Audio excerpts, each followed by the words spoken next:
Hey guys, have you ever wondered how you can invest $1,000 in 2019? Well, today you're going to find out. So, before we get started, go ahead and subscribe and drop a like, and let's get into it. Okay, guys, so number two is going to be stock trading. So, stock trading is a lot easier now than it was, 10 years ago, 15 years ago. There's a lot of apps out there. There's an app that I use myself is Robinhood. I'm actually going to leave a link below for referrals. So if you sign up with Robinhood, you'll get a stock that's worth like $500 to $200, and I'll get a stock that's worth $500 to $200 just for signing up. But Robinhood is free. It's easy to use. Another reason I like it is there's no commissions, so you don't pay any fees when you trade. When you buy or sell a share of anything. So you can buy unlimited amount of stocks, and you pay zero commission, which is one of my favorite things about Robinhood. You could trade options, you could trade regular stocks, you could try to trade anything pretty much on Robinhood that's on the stock exchange. So there's so many different things you can do on there. You can trade regular stocks, or you can do like dividends. If you're new and you just want to throw money in there, do some research, get into like tech stuff. I like Boeing right now. I was a fan of United Healthcare, but right now there's some things going on with Amazon, so I'm not a big fan. Dividend stocks, they pay out literally every quarter, or there's some that do monthly dividends, like Gain, Gain.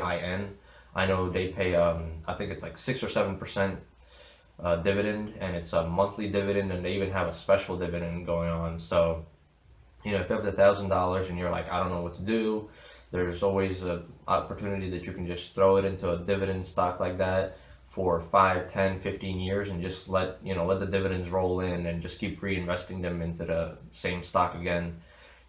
So let's say example Gain is at $8. You buy $1,000 worth, and you just hold it for 10 years. That stock might be worth $10, $11 in 10 years from now. Plus you would get that 7% dividend return every year, which is amazing. 7%. Even the banks don't give you 7% when you put open up a CD or something. So it's probably like triple that. So that's amazing. There's also other things you guys can do is like Acorn and Stash if you're newer. Basically, what Acorn and Stash do is you put money in there, and you set how you want to do, like high risk, high reward, low risk, low reward.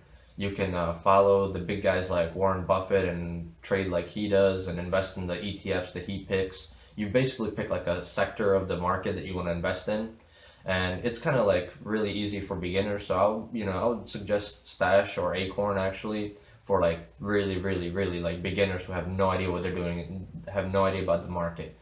Also, there's an option where every time you go to the grocery store and you swipe, let's say it's like $5.80, it'll roll up that 80 cents to $1. So that was 20 cents. It'll go into the account, and it will invest that into the stocks that you're trading. So that's another option, guys. Yeah. All right, guys. So number one is going to be investing in yourself. Now, you might say, how am I going to invest in myself? Well, there's many ways. So the first way I'm going to say is finding a mentor. Finding somebody that is successful already in something that you want to be in, like a certain topic.